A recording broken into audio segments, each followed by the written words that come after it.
Hi foodie friends, today we are making dulce de leche bars. They are pure comfort food. They are the best of sweet and salty, which you know is my favorite. They start with a shortbread bottom. We fill it with sticky dulce de leche filling and then top it with even more sweetened dough. And of course, a flaky, crunchy sea salt on top. They are absolutely fantastic and you're gonna wanna make them for all your events. Let's get started.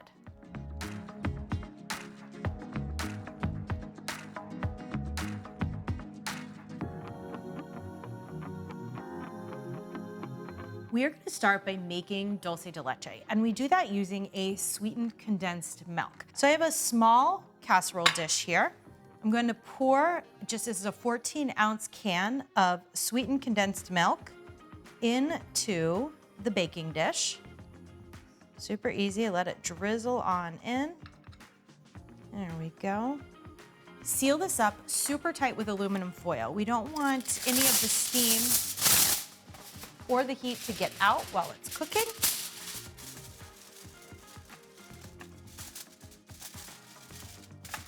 Okay, and then we're gonna put it into a larger casserole dish to create a water bath.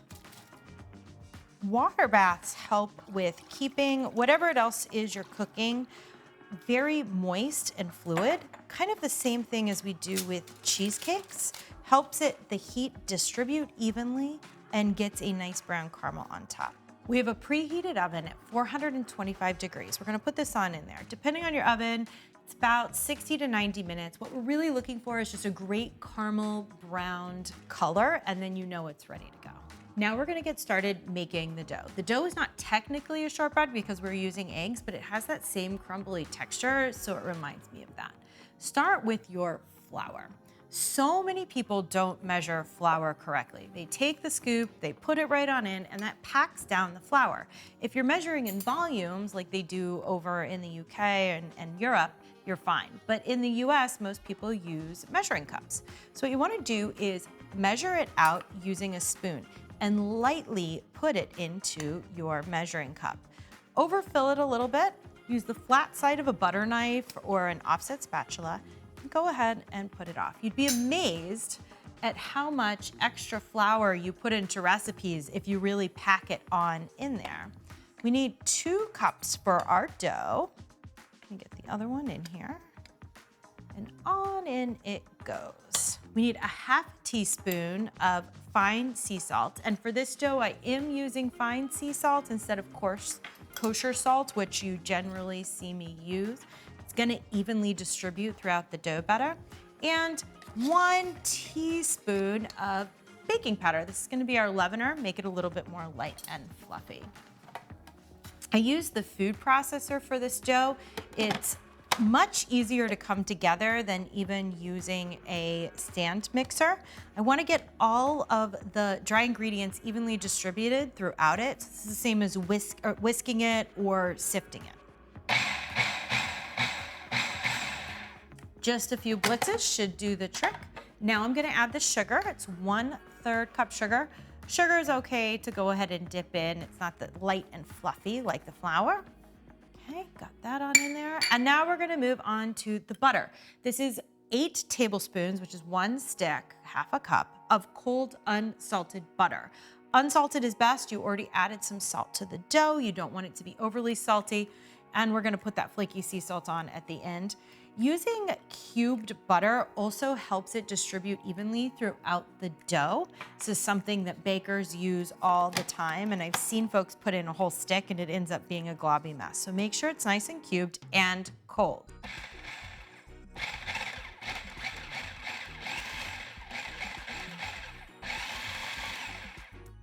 Okay, put on your apron for that one, right? We are going to then take 1 teaspoon of vanilla. Vanilla is my favorite flavor in these dulce de leche bars, but if you want to use almond, you can also use an almond extract, and 2 eggs. Crack those right on in. Okay, put the lid back on. We are going to pulse this until it comes together to a full dough, and the dough will be kind of sticky. but we do chill it, so don't worry about it being too sticky.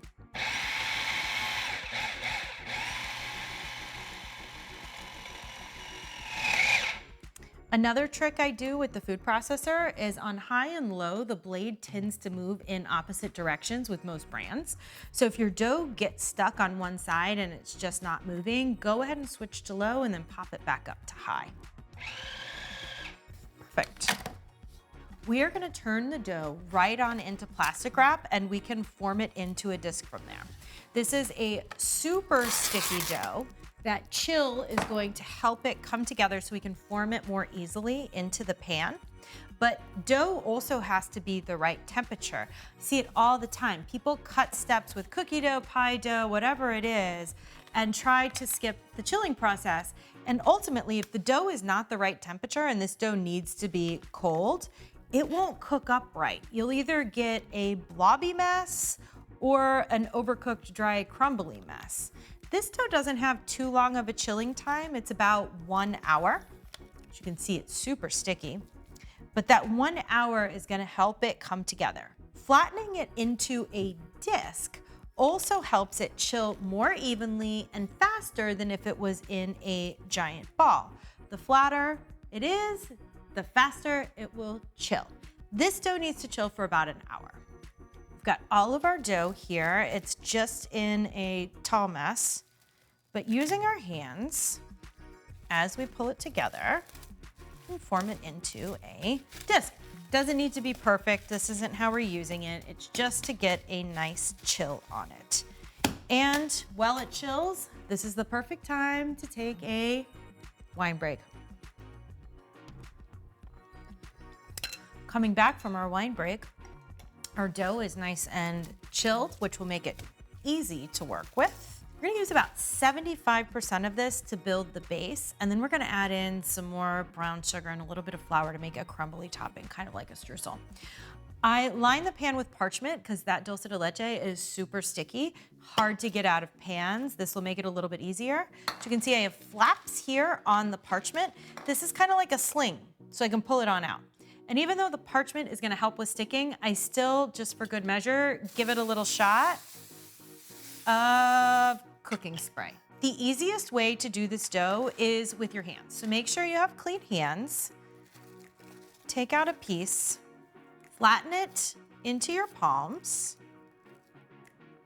Still a little bit sticky, that is perfectly fine and to be expected.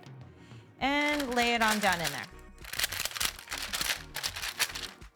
Doesn't have to be perfect. In fact, this is one of those recipes where a little bit of imperfection actually adds to the appeal. Use your hands, use your palms, use your fingers, and just like puzzle pieces, go ahead and put it on in there.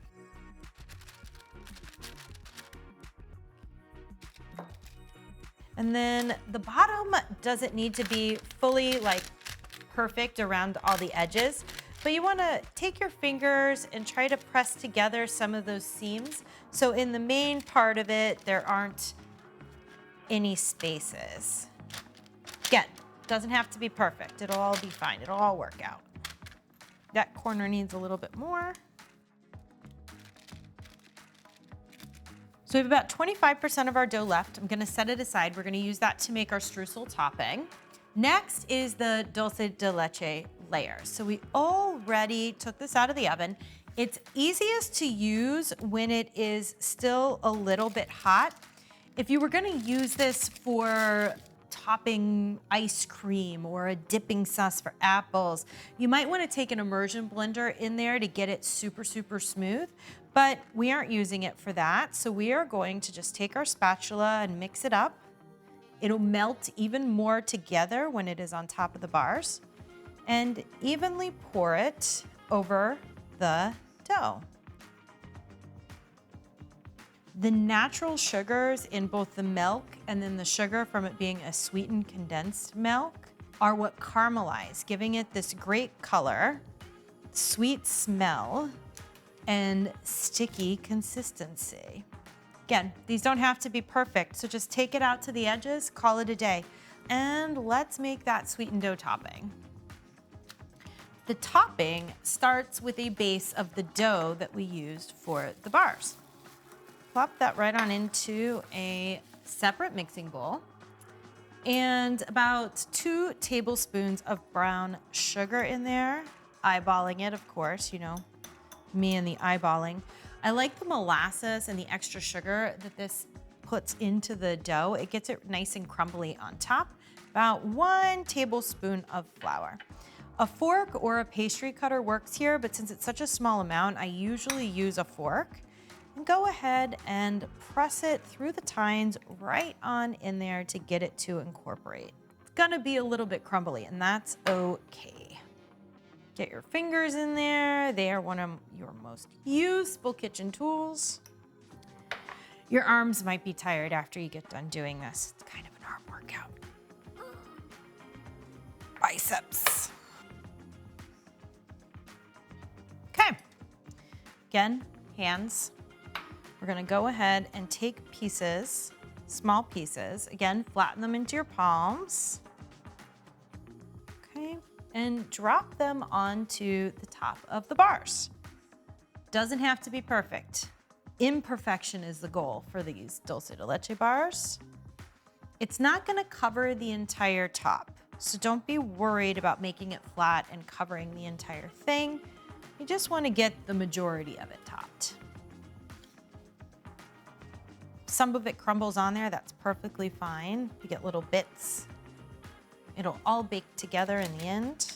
Okay, we're gonna bake this at 350 for 25 to 30 minutes until the edges are a nice brown and the dulce de leche is nice and bubbly. Make sure that is in the lower third of your oven, and while it bakes, I'm gonna get all of this cleaned up and take another wine break. So they're nicely browned, bubbly. While the dulce de leche is still tacky, give it a very healthy dose of fleur de sel, which is a flaky salt, perfect for balancing out the sweetness in desserts.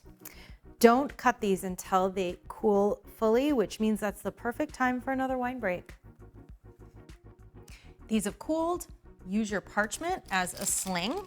Should easily, in a nice large bar, come out of the pan. Get your knife out. Go ahead and cut them into squares or rectangles, or have fun, make them into triangles. You can even use cookie cutters and make them into fun shapes. And there we go. Sweet, salty, buttery dulce de leche bars. You can see this, it has this nice layer in there. Perfect and ready to go. I just can't wait. We've got to go ahead and try one of these for now. Oh. It is the perfect blend of rich and decadent. It's not too sweet. We've got a little bit of salt to balance that out. Perfect for any summertime get together or winter, really all year round. You can make these all the time. From my kitchen to yours, have a sweet day.